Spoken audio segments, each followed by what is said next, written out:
Welcome to our podcast. Thank you for coming, Professor David Kennedy. And since you are American professor, you prefer to be called David. So I love to call you David. Thank you. That fits. Yeah. So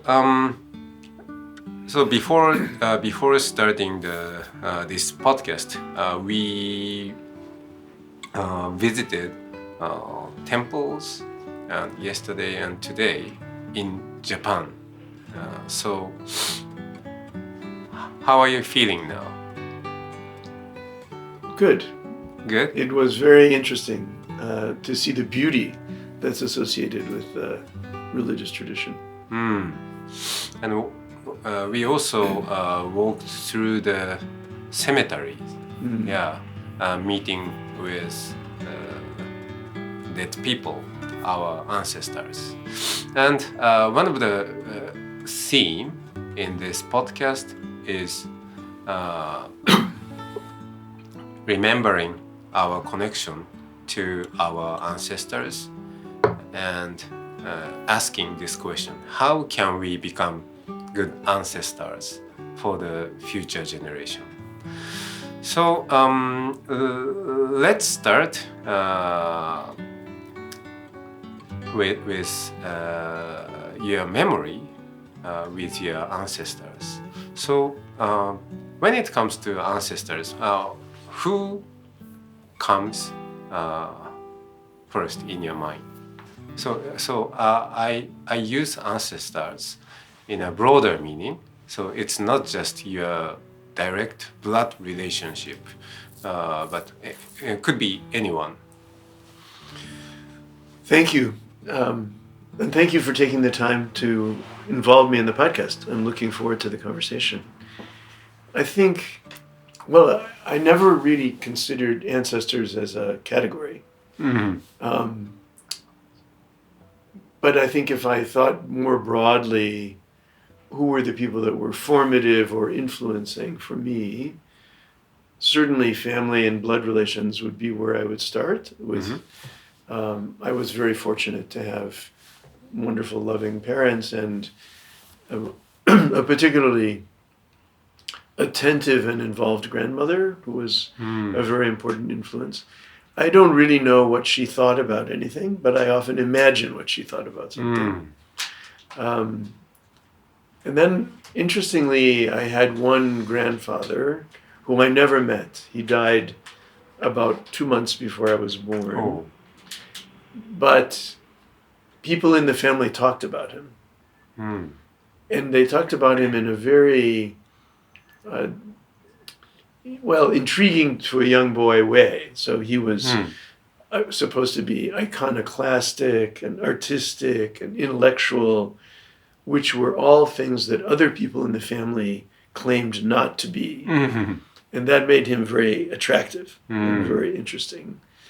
And so I think I developed a whole fantasy around this man. And I don't know if any of the stories about him are true or not true, because people told so many different stories. But that created the possibility to make up an ancestor who became something of an important influence on me in this funny sort of way. So I think my first thought would be, when you say ancestors, there are people in your mind as much as people who really existed for you. And I think that's true also of the ancestors or the influencers, let's say, who I knew personally. How they influenced me and what I took from them might or might not have anything clearly to do with how they see their own life. And then I guess I would say important teachers were. I was also very fortunate in graduate school to find intellectual mentors who made something of the intellectual life appealing and exciting, and were instrumental in my decision to become a professor, to become academic to spend my life trying to teach and write and so forth, rather than becoming a lawyer or a person in government. So he or she influenced on your decision, and so just by being attractive. They were all men in those days. There were no women teachers in my university, and just taking an interest in me was one thing, but also being intellectually seeming to ask questions and have doubts and be interested in the ideas that I also found interesting and perplexing. And then you read things, so influences could be things that you read. And then I think now I'm 70 years old, so who among my ancestors, if I could think about it that way, I would include many of my students. Oh. Because they also generated all kinds of new thinking and knowledge about other parts of the world, and were an important part of the community that influenced how the path I found.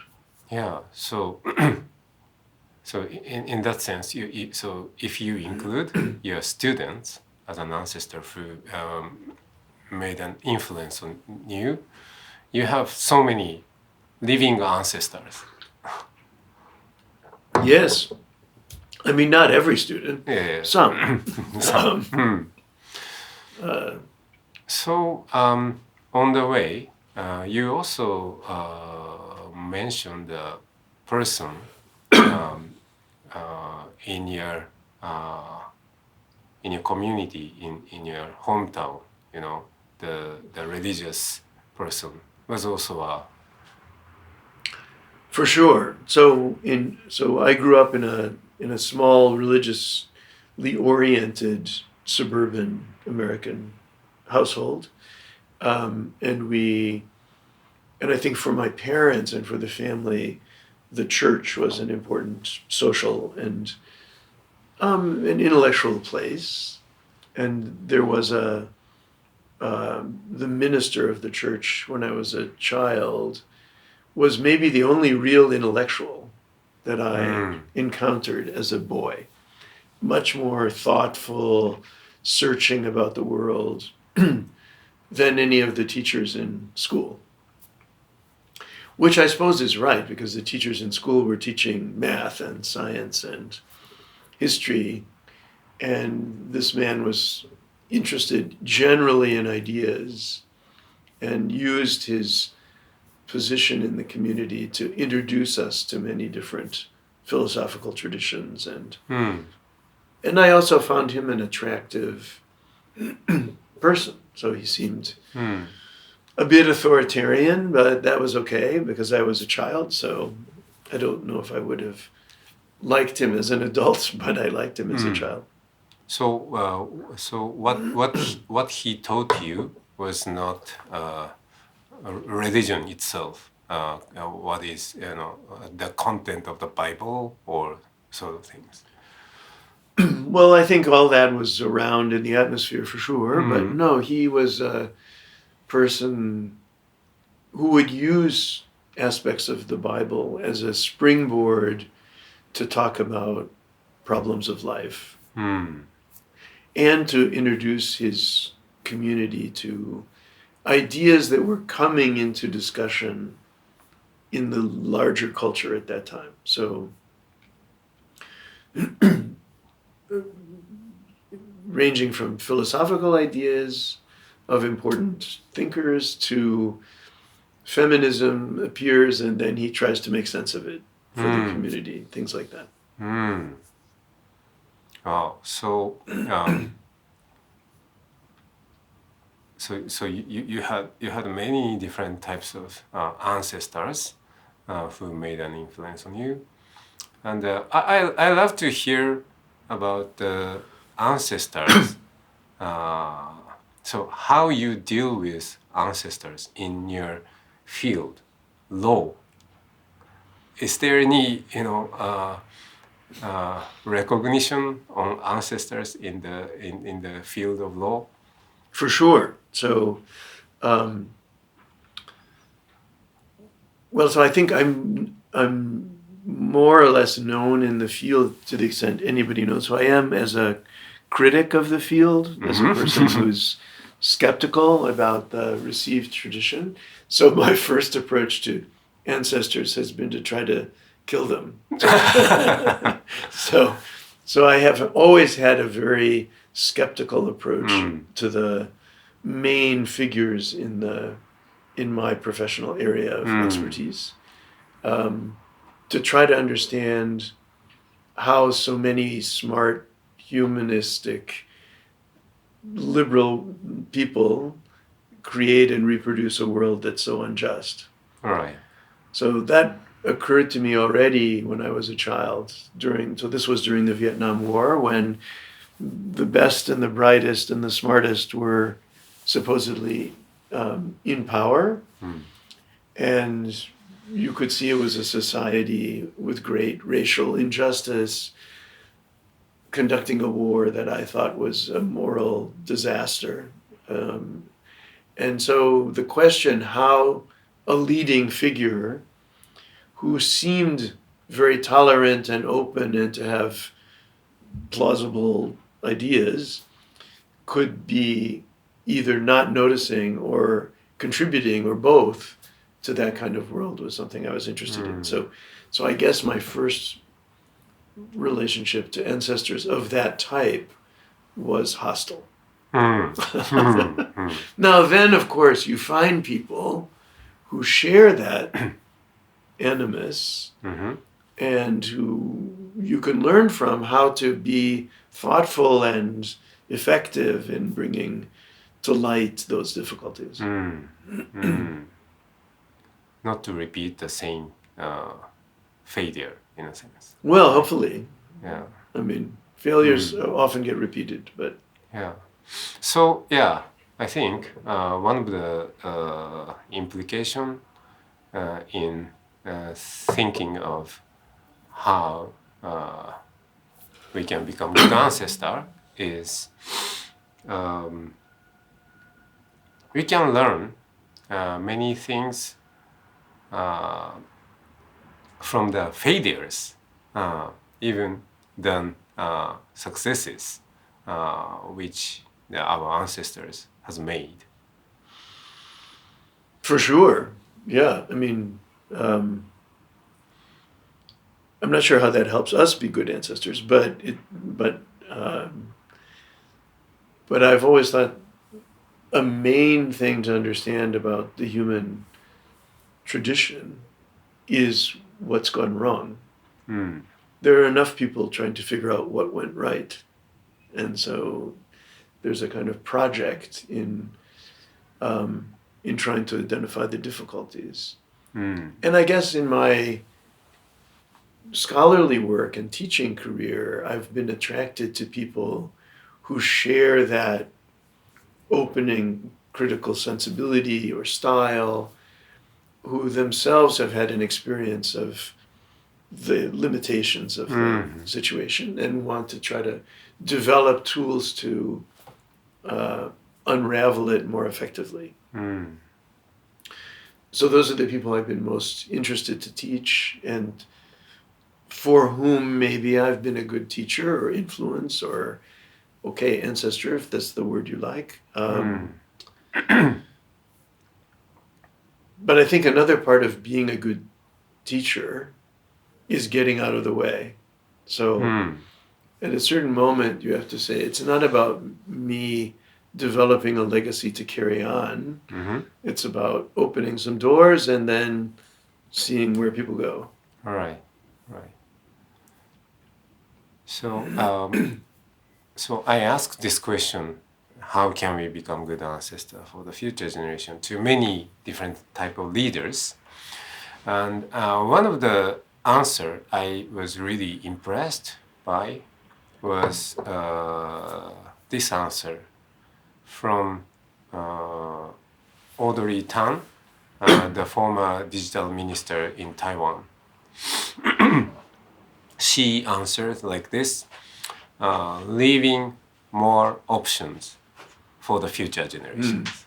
Yeah, so I really see this question, this answer is very thoughtful and humble, right? So one of the idea from this answer is the future should be decided and should be made by the people in the future. So we are not the people who decide how the future should be, right? But when the people in the future make a decision or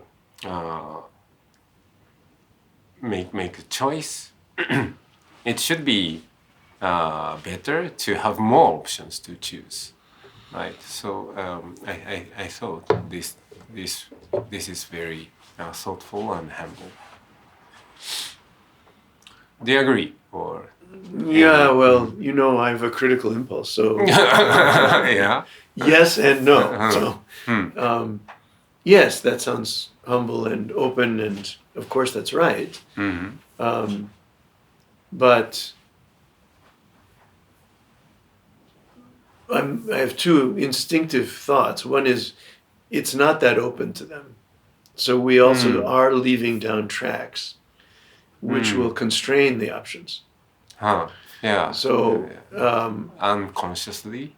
Mostly, or anyway, not knowing the tracks that we're leaving down. So the people in the future are going to be very influenced by their own past, which will be us.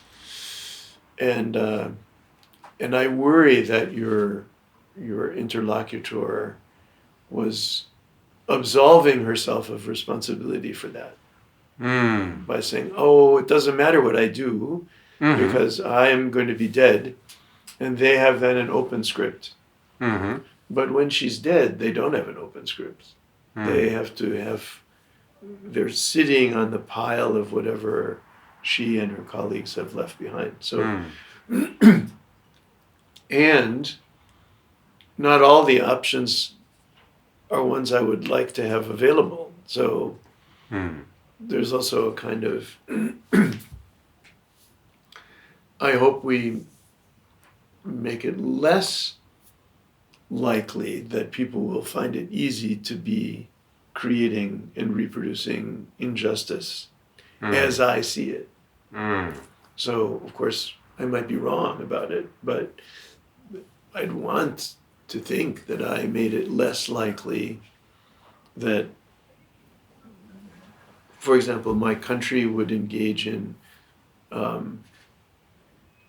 wars in other places that were, from my point of view, every war we've been involved in my lifetime has been politically, ethically, and humanistically a terrible mistake and a real failure.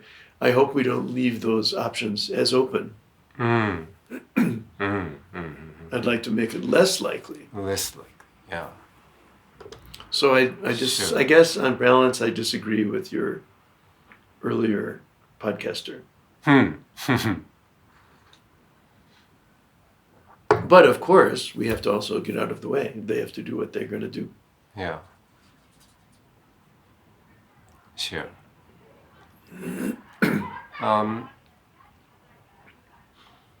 I love to hear your voice on the cancel culture we see today. So, we tend to see the history, the historical incidents from our perspective we have today, right? So at some point in the history, so yeah, we have so many the statues of the heroes across the world, and in the United States and also in Japan. But sometimes, of course, there's some heroes may not have been might not be against the slavery, for example. So then, okay, so he was not against the slavery at that time. So break the break the statue. Model, Yeah. So what do you think of this trend? Well, I don't think it's one trend which you can have a general view about. Mm-hmm. So, I mean, I think if I think, and I don't know around the world what the meaning of these kinds of influences are in different places, but in my own country and situation, I would say the effort to try to get people not to say things tends to have gotten out of hand. So I've been very skeptical of cancel culture in general. I think there's a moment for a bunch of reasons. So first of all, it becomes dogmatic. It can become a kind of substitute for doing something that would actually change the situation by just changing how people talk about it and so forth. So there are lots of reasons to be skeptical of the effort to cancel ideas, speech, and so forth. And in general, I'm quite sympathetic to the idea that one should be critical, let's say, of a man or a woman who has been treated as a hero, but actually had some other bad aspects to his or her legacy. It's interesting to try to bring those to the fore and to make them known. And so that all sounds right. And then smash the guy's statue? I guess you'd have to ask in a given situation, does that help us get a broader understanding, or does that get in the way of getting a broader understanding? And you could imagine situations where it was either one, where you smash the statue and then you never really learn to meditate on the difficulty of being that person. Or you could imagine smashing the statue as an act of discovery and openness that creates a whole new set of possibilities. So I don't think there's one answer. The one thing that I have seen, though, is that so my society is very diverse, and I've lived in a relatively narrow part of it that was traditional institutions dominated by white men of a certain class. And as those institutions have opened up, I know that colleagues and students who do not see themselves represented in the institution have a harder time accepting themselves as leaders, accepting themselves as capacitated, as somehow important people. So I was, for example, against originally taking down all the pictures of the white male judges from the 12th century that were all around my building. Because I thought the fact that they were all men is also something to know. But then I realized I was wrong, because there needed to be space for other things in order that other people could feel valued in the space. And so I think that was a context in the very specific situation of the institution where other people needed to see themselves in a way they couldn't see themselves in some old white guy. So, okay, let's change it so they can see that there's a space for them also to become ancestors, in your words. So in other words, I think it's something you have to figure out in terms of the politics and the culture of each situation. Yeah, thank you for sharing your specific example. So,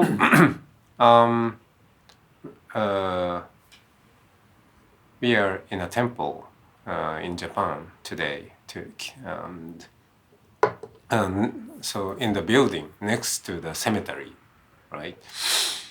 And one of the role of a Japanese Buddhist priest is making people feel the presence of the invisible existence. Yeah, so the ancestors are gone, right, from this world, but still, so Japanese society try to include the presence of ancestors in our society as a very important stakeholder, in a sense. And in September this year, 2024, so the United Nations adopted an interesting declaration on future generations, right? So my understanding of this declaration is, okay, so let's include the people to be born in the future in the process of our decision making as an invisible but important stakeholders. So from your perspective, what's the implication of this shift in our society? Well, I don't think it's a shift in the society. I think it's a UN declaration. Yeah. So yeah, of course. They make declarations every week about something. Yeah, we can ignore, of course, in a sense, but yeah. I'm not sure. So, I mean, I think I'm skeptical of the idea that one should, in general, make, let's say, ancestors more visibly present. Yeah. It seems to me it depends on who they are and what they mean and exactly for what purpose. So there are a lot of ancestors in my country who are way too present. We have to get rid of them. So the imaginary idea of, I mean, the most obvious example, the founders of the country. They're present everywhere in everybody's imagination. There sell more biographies of these people than they do of practically the Bible or anything. We should forget these people and the myths about them and detach ourselves from this overhang of tradition. So, but that's because I have a particular view, not that it's good or bad to have invisible ancestors, but because the specific things they stand for seem to me to be obstacles in the present to building a more just society. And the people who hold on to them feel like they define justice once and for all. And that all we can do is try to live up to the definition that they made. So that seems like ancestors gone mad, out of hand. Get rid of them. And I feel the same way about future generations. So the people who invoke future generations, and I looked at a news clip about this declaration. I mean, it's the Dutch government with an environmentally friendly agenda. So, in other words, it's not we should think about future generations. It's we should now do more to reduce carbon in the atmosphere. Right. That's what it basically means, right? So they're not saying we should bring to bear the stakeholders who will be winners if we burn down more forests. Because of course there will be winners. And they'll also be in the future. And so they're actually trying to mobilize a constituency of unborn people for a particular political agenda. Right. Yeah. Now, if it's an agenda I agree with, great. Let's mobilize those unborn people. But if it's an agenda that I disagree with, then I think we should leave the unborn people alone for the moment. So that's how I think about it. These are political invocations for particular purposes by particular people who are in a struggle. And they think, if I can mobilize the future generations, I will be more politically powerful right now. Yeah, it's a way to use the future generation as an amplifier. As an amplifier, yeah. Your particular fantasy of the future generation is an amplifier. And so, I mean, if we take the environmental problems, to give an example, I think the idea that global warming is global is a mistake. And the idea that it needs to be resolved at a global level is a misunderstanding. That's a kind of excuse for doing nothing about it. Because, we have to wait to do it globally, then nothing happens. And it's not really a global problem. It's both the causes and the consequences will be very local and very distributional. And there were lots of winners, and there will be lots of winners and losers, depending on how we do it. And so it's a way of not noticing those distributional struggles now and not thinking as directly about who's coming out on top and who's not. So since I have the political agenda to focus more on distribution, winners, losers, hierarchy in matters related to climate change, the invocation of future generations is against that in general, the way it has now been understood. Because it treats the future generation as a generality rather than as a set of different constituencies who will have different interests. And so it's not a generality. It's a huge planet of particularities. And we need to make choices about what we're doing with regard to which of them.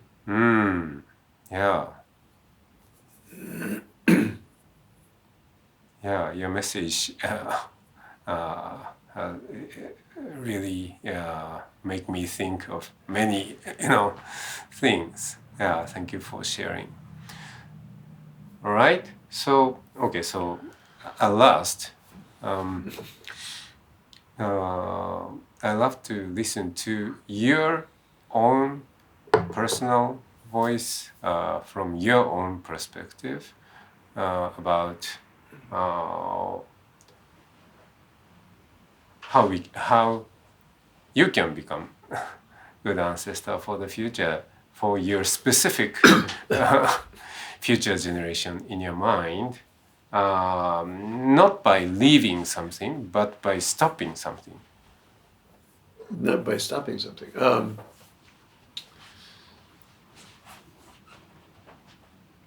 Well, I mean, by stopping something. Well, I don't think I've stopped anything very effectively. So I think, and from that point of view, I think I thought when I started that if I wrote a really powerful critical article, people would stop doing the thing I was criticizing. But I learned that this doesn't happen. So I'm not very... I don't have a lot of confidence in my future-oriented powers. But I guess if I wanted to be proud of leaving something, it would be leaving some critical tools for people who are also skeptical of the expertise of leaders and want to understand how to be effectively critical of people that they think in their time are making things worse rather than better. And so opening some critical doors to help people stop things. That would be that would be one way to talk about it. So you are leaving us the thinking tools which could be helpful for people to stop things. Yeah, reframe. Reframe things. But I don't think that I've been effective in my own life at stopping anything. Mm-hmm. So I don't feel that I've left behind a legacy of stopping. Mm-hmm. But I have tried to illuminate what happens if you don't stop.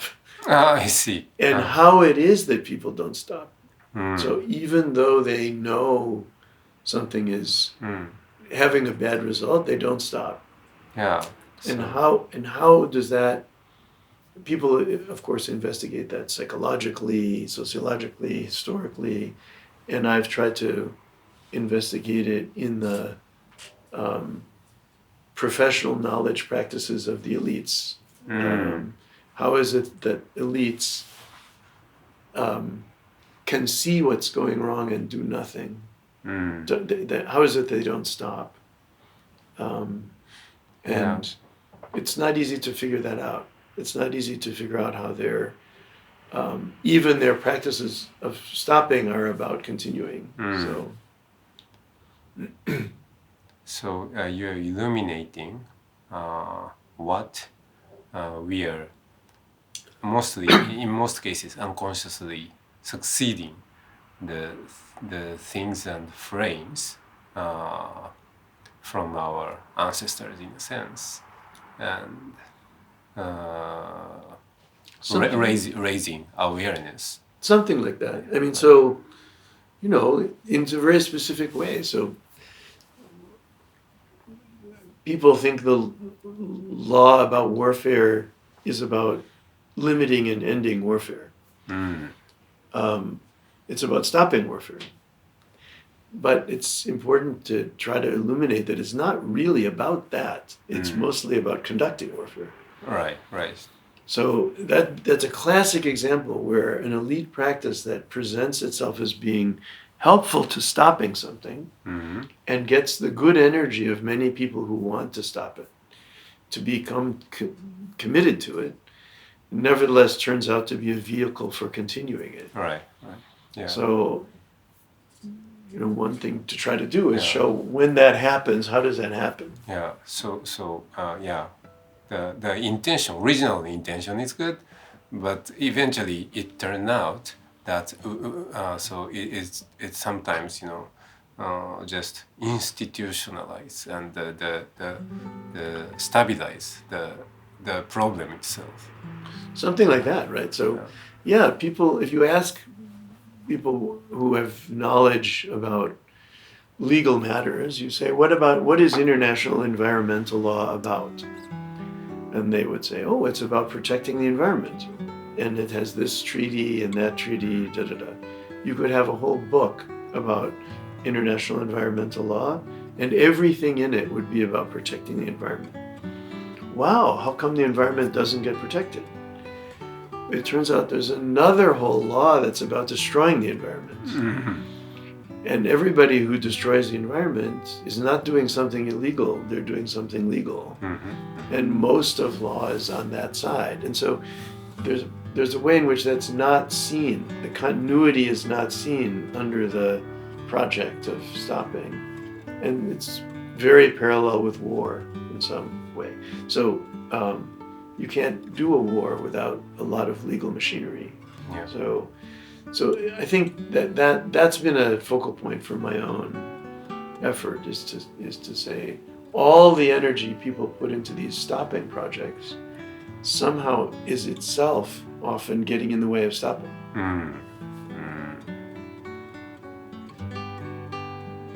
All right. Thank you for sharing your profound wisdom and your thought. So it's the end of this podcast. So we really appreciate your presence as a guest. Thank you very much. It was a pleasure talking to you.